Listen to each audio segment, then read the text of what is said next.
Jubilee Hills police station ఎదుట ఉద్రిక్త వాతావరణం నెలకొంది. ఫోన్ ట్యాపింగ్ కేసులో హరీష్ రావును విచారణకు పిలవడంపై మండిపడ్డారు. పోలీసులకు వ్యతిరేకంగా బీఆర్ఎస్ కార్యకర్తలు నినాదాలు చేస్తున్నారు. కార్యకర్తలను చెదరగొడుతున్నారు పోలీసులు.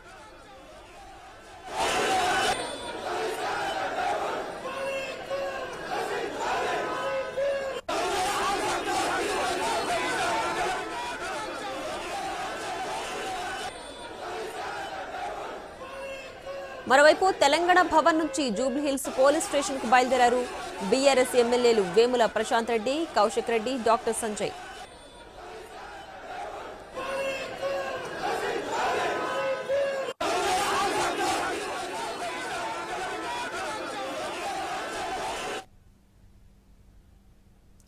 ఇక జూబ్లీహిల్స్ పోలీస్ స్టేషన్ ఎదుట ఉద్రిక్త వాతావరణం నెలకొంది. అక్కడి నుంచి మరింత సమాచారాన్ని మా ప్రతినిధి రాధాకృష్ణ అందిస్తారు. రాధాకృష్ణ, ప్రస్తుతం అక్కడ పరిస్థితి ఎలా ఉంది?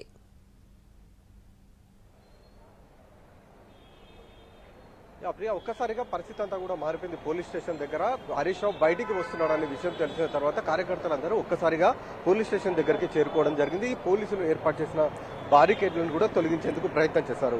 హరీష్ రావుకి మద్దతు పలుకుతూ నినాదాలు చేస్తూ పోలీసులకు వ్యతిరేకంగా కూడా నినాదాలు చేయడం జరిగింది. దీంతో బీఆర్ఎస్ శ్రేణులకు అలాగే పోలీసులకు మధ్య వాగ్వివాదం చోటు చేసుకోవడం జరిగింది. ఆ తర్వాత ఇక్కడ నుండి ఎవరైతే కార్యకర్తలు నినాదాలు చేస్తూ పోలీస్ స్టేషన్ ముందు ఇబ్బంది పెట్టే ప్రయత్నం చేస్తారో వాళ్ళందరినీ కూడా ఇక్కడ నుండి పంపించి వేయడం జరిగింది. ప్రస్తుతం అయితే పోలీస్ స్టేషన్ నుంచి కార్యకర్తలందరినీ దూరం పంపించిన తర్వాత ప్రస్తుతం విచారణ మాత్రం యథావిధిగా కొనసాగుతుంది. కానీ 4 గంటల వరకు హరీష్ రావు బయటికి వచ్చే పరిస్థితి ఉంది అనేది మనకు తెలుస్తుంది. ఎందుకంటే కొద్దిసేపటి క్రితమే విచారణ పూర్తయింది అనేది తెలుస్తుంది.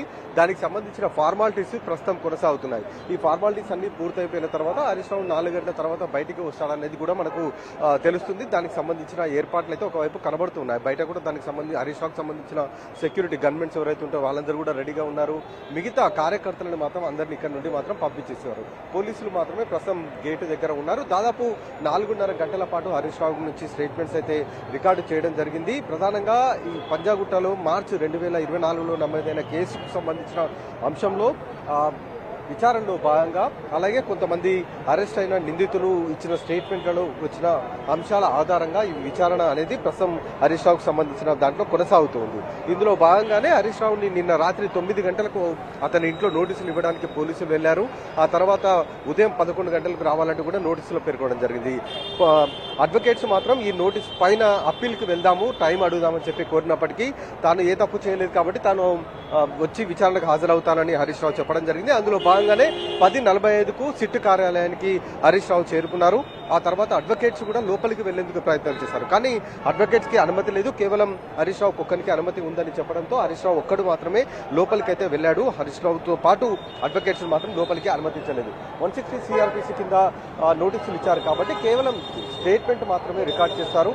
ఈ ఫోన్ ట్యాపింగ్ అంశంలో హరీష్ రావుకు సంబంధించిన అభియోగాలు ఏవైతే ఉన్నాయో అతనిపై వస్తున్న ఆరోపణలు కావచ్చు, అభియోగాలు వాటిపైన వివరణ కోరుతూ స్టేట్మెంట్ ఇవ్వాల్సిందిగా కోరడం జరిగింది. దానిలో భాగంగానే కొద్దిసేపటి క్రితమే అతని విచారణ కూడా పూర్తయిపోయినట్టు కూడా మనకు తెలుస్తుంది. కాబట్టి మరికొద్ది సేపట్లో ఇక్కడ వచ్చే అవకాశం అయితే కనబడుతుంది. ప్రస్తుతం చూస్తున్న మనం ఫోర్సులు కూడా పూర్తి స్థాయిలో సిద్ధం చేసి ఉంచుతున్నారు. ఒకవేళ హరీష్ రావు కనుక వస్తే ఇక్కడ మీడియాతోటి మాట్లాడి ఆ తర్వాత వెంటనే పంపించేసేందుకు అవసరమైన ఏర్పాట్లు అయితే అధికారులు చేస్తున్నారు. అంటే 4 గంటల తర్వాత వస్తారు కాబట్టి ముందు జాగ్రత్త చర్యల్లో భాగంగా ఏర్పాట్లు చేస్తున్నట్టుగా మనకైతే తెలుస్తుంది. అలాగే ఈ రోజు జరిపిన సిట్టు విచారణలో కేవలం సిట్టు విచారణ అధికారిగా ఉన్న ఏసీపీ వెంకటగిరి ఒక్కరే హరీష్ రావు నుండి స్టేట్మెంట్ రికార్డు చేశారు తప్ప మిగతా సిట్టు బృందం మాత్రం ఎవరు సిట్ కార్యాలయానికి అయితే రాలేదు. కేవలం వెంకటగిరి ఏసీపీ ఒక్కడు మాత్రమే స్టేట్మెంట్ రికార్డు చేయడం జరిగింది. అలాగే ఈ ఫోన్ ట్యాపింగ్ కి సంబంధించిన కేసులో ప్రధానంగా ఎవరైతే నిందితులు ఉన్నారో గతంలో అరెస్ట్ అయ్యి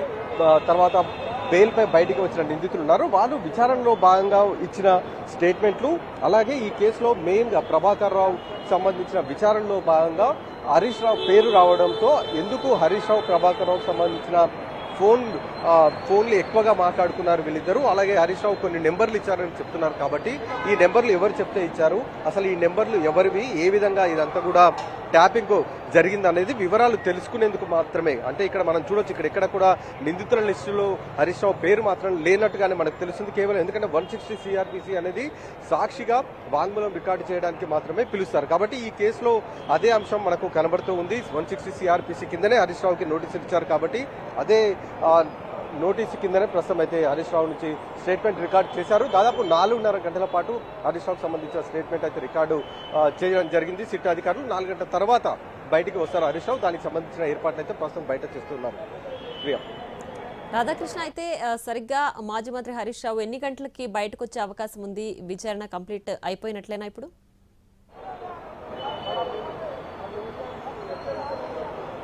ప్రియ, ఇప్పటివరకు అయితే మనకు ఇక్కడ చూడొచ్చు కూడా పూర్తి స్థాయిలో ఏర్పాట్లు చూస్తే గనక ఇక్కడ ఉన్న బీఆర్ఎస్ కి సంబంధించిన కార్యకర్తలు ఎవరిని కూడా ఇక్కడ నిలబడకుండా బయటికి పంపించేశారు. కొద్దిసేపటి క్రితం ఒకరినొకరు పోలీసులు బీఆర్ఎస్ శ్రేణులు ఒకరినొకరు తిట్టుకోవడం జరిగింది, తోసుకోవడం జరిగింది. ఆ తర్వాత వాళ్ళందరినీ పంపించివేయడం జరిగింది. అంటే విచారణ పూర్తయిపోయింది, హరీష్ రావు బయటికి వస్తాడన్న విషయం తెలిసిన వెంటనే కార్యకర్తలందరూ ఒక్కసారిగా మూకుమ్మడిగా పోలీస్ స్టేషన్ దగ్గరికి రావడం జరిగింది. ఈ నేపథ్యంలోనే కొంత ఉద్రిక్తత పరిస్థితి చోటు చేసుకోవడం జరిగింది. కాబట్టి ప్రస్తుతం అయితే హరీష్ రావుని విచారణ ముగిసినప్పటికీ కొద్దిసేపు మాత్రం లోపల ఉంచినట్లుగానే మనకు తెలుస్తుంది. ఇక్కడ నుండి బీఆర్ఎస్ శ్రేణులను పంపించి వేసిన తర్వాతనే హరీష్ రావు బయటకు వచ్చే అవకాశం అయితే మరి కనబడుతుంది. మరి హరీష్ రావు వచ్చే టైంకి కార్యకర్తలు ఏ విధంగా ఇక్కడికి వస్తారనేది కూడా చూడాల్సి ఉంది. అలాగే విచారణలో ఇప్పటి వరకు జరిపిన ఫోన్ ట్యాపింగ్ సంబంధించిన విచారణలో మొదటి రాజకీయ నాయకుడుగానే మనం చెప్పాలి. ఎందుకంటే ఈ కేసులో ఇప్పటి వరకు ఎక్కడ కూడా రాజకీయ పార్టీకి సంబంధించి అంటే గత ప్రభుత్వంలో ఉన్న మంత్రులు కావచ్చు, 6 అభియోగాలు ఎదుర్కొంటున్న వ్యక్తులు కావచ్చు, వీళ్ళకి సంబంధించిన వాళ్ళు ఎవరు కూడా ఫోన్ ట్యాపింగ్ సంబంధించిన దాంట్లో విచారణకు రాలేదు. వాళ్ళకు కనీసం కూడా నోటీసులు జారీ చేయలేదు. కానీ మొట్టమొదటిసారిగా హరీష్ రావుకి ఫోన్ ట్యాపింగ్ కేసులో విచారణకు రావాలంటూ కూడా 160 CRPC కింద నోటీసులు ఇవ్వారు. ఇదే తీవ్ర ఉత్కంఠకు దారితీస్తుందని చెప్పాలి. ఎందుకంటే హరీష్ రావు ఏం చెప్తారు, ఫోన్ ట్యాపింగ్ కేసులో అతనిపై వస్తున్న అభియోగాలు కావచ్చు, ఆరోపణలు కావచ్చు, వీటిపైన హరీష్ రావు సిట్ అధికారులకు ఎలాంటి సమాచారం ఎలాంటి సమాధానాలు చెప్తాడు, సిట్ అధికారులు అడుగుతున్న ప్రశ్నలకు అతను ఇచ్చే సమాధానాలపైనే తదుపరి దర్యాప్తు అనేది కూడా ఉంటుంది. అలాగే ఎంతవరకు హరీష్ రావు అంటే ఇప్పటికే చాలా వరకు మనం చూసాం, గతంలో ప్రభాకర్ రావు కావచ్చు, అంత ముందుకున్న నిందితులు కావచ్చు, వాళ్ళందరూ ఇచ్చిన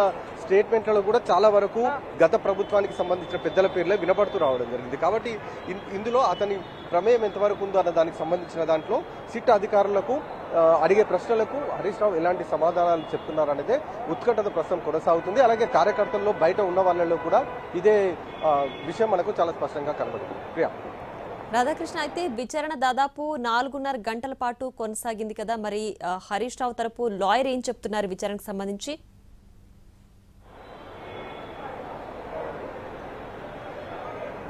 అంటే హరీష్ రావుకు సంబంధించి ఉదయం మాత్రమే అడ్వకేట్లు మాట్లాడడం జరిగింది. ఎందుకంటే లోపలికి వెళ్లేందుకు తాము ప్రయత్నం చేశాము, కానీ సిట్ అధికారులు మాత్రం లోపలికి వెళ్లడానికి ఒప్పుకోలేదు. దీంతో అడ్వకేట్లు బయట అసలు ఏం జరుగుతుంది ఈ కేసుకు సంబంధించిన దాంట్లో వాళ్ళు మాట్లాడారు. ఎందుకంటే 160 CRPC కింద వాళ్ళు ఇచ్చారు కాబట్టి 160 CRPC కింద ఇచ్చినప్పుడు లోపలికి అడ్వకేట్లను ఎందుకు పంపించట్లేదు, అలాగే నోటీసు ఇచ్చిన సమయానికి అప్పీల్ అంటే హాజరు కావడానికి దాదాపు 12 గంటల పాటు సమయం కూడా లేదు. కాబట్టి దీన్ని తాము కోర్టులో సవాల్ చేస్తే ఈజీగా తమకు సమయం కూడా దొరికే అవకాశం ఉండేది. కానీ అలాంటిది ఏది చేయకుండా తాము నేరుగా విచారణకు హాజరు కావాలని హరీష్ రావు నిర్ణయించుకున్నారు. అందులో భాగంగానే హరీష్ రావు ఇవాళ విచారణకు వచ్చాడనేది కూడా అడ్వకేట్లు చెప్తూ ఉన్నారు. అలాగే ఈ ఫోన్ ట్యాపింగ్ సంబంధించిన కేసులో హైకోర్టు ఇప్పటికే హరీష్ రావుపై నమోదైన పిటిషన్లు ఏవైతే ఉన్నాయో వాటిని అన్నిటిని కూడా క్వాష్ చేశారు కూడా. కాబట్టి ఇప్పుడు కొత్తగా హరీష్ రావును విచారించి ఏ వివరాలు సేకరిస్తారనేది తమకు కూడా అర్థం కావట్లేదు అనేది కూడా వాళ్ళు ఆశ్చర్యాన్ని వ్యక్తం చేస్తున్న పరిస్థితి మనకు జూబ్లీస్ సిట్ కార్యాలయం వద్ద కనబడింది. ఎందుకంటే ఇప్పటికే ఈ కేసులో ఛార్జ్ షీట్ దాఖలు చేశారు, అలాగే సప్లిమెంటరీ ఛార్జ్ షీట్ కూడా దాఖలు చేసిన తర్వాత ఇప్పుడు కొత్తగా 160 CRPC ఇవ్వాల్సిన అవసరం ఏంటి అంటూ కూడా ఒకవైపు హరీష్ రావు తరపు అడ్వకేట్లు అయితే వాళ్ళు తమ వాదన వినిపిస్తున్నారు. మరొక వైపు ఇక్కడ చూడాల్సింది ఏంటంటే సిట్ అధికారులు సులభంగా ఒక మాజీ మంత్రి స్థాయి వ్యక్తికి ఈజీగా నోటీసులు ఇచ్చే అవకాశం ఉండదు. ఎందుకంటే ఫోన్ ట్యాపింగ్ సంబంధించిన దాంట్లో ఫోన్ ట్యాపింగ్ కేసు నమోదైనప్పటి నుండిగా అప్పటి ప్రభుత్వ పెద్దలపైన పేర్లు వస్తూనే ఉన్నాయి, కానీ వాళ్ళకి సంబంధించిన ఎవిడెన్స్ ఎక్కడా దొరకలేదు. ఇప్పుడు హరీష్ రావుకు సంబంధించిన పేరు రావడంతో ఖచ్చితంగా ఎవిడెన్స్ అనేది వాళ్ళ దగ్గర ఉంటుంది. ప్రభాకర్ రావుతో పాటు హరీష్ రావుల మధ్య జరిగిన సంభాషణ ఏదైతే ఉందో అది వాళ్ళ దగ్గర ఉండి ఉండొచ్చు, లేదా వీళ్ళిద్దరు ప్రభాకర్ రావు ఫోన్ ట్యాపింగ్ చేసినట్లు చెప్తున్న అభియోగాలు ఏవైతే ఉన్నాయో ఆ ఫోన్ నెంబర్స్ అన్ని కూడా హరీష్ రావు చెప్తున్నట్లుగా ఒక మీడియా ప్రతినిధి కూడా, మీడియాకు సంబంధించిన మేనేజ్మెంట్ వ్యక్తి కూడా చెప్పారు. కాబట్టి వాటికి సంబంధించిన అంశాలను ఎవిడెన్స్ ఉండి ఉండవచ్చు. అందులో భాగంగానే హరీష్ రావుకు సంబంధించిన వాంగ్మూలం రికార్డు చేయడానికి పిలిచి ఉండొచ్చు అన్న వాదన కూడా ఒకవైపు వినపడుతుంది. ఖచ్చితంగా ఇక్కడైతే ఒకటి ఆలోచించాలి. ఛార్జ్ షీట్ దాఖలు చేశారు, సప్లిమెంటరీ ఛార్జ్ షీట్ దాఖలు చేశారు. అయినా కానీ మళ్ళీ ఇప్పుడు 160 CRPC కింద హరీష్ రావుకి నోటీసులు ఇవ్వడం, విచారణకు పిలిపించడం, అలాగే విచారణ కూడా పూర్తి చేయడం, దీని వెనకాల ఉన్నది ఏంటి అనేది కూడా తెలియాల్సి ఉంది. ప్రియా. రాధాకృష్ణ, అయితే ప్రస్తుతం పరిస్థితి అక్కడ సద్దుమడిగిందా? మొత్తం క్లియర్ అయిన తర్వాతనే హరీష్ రావు బయటకు వచ్చే అవకాశం ఉందా?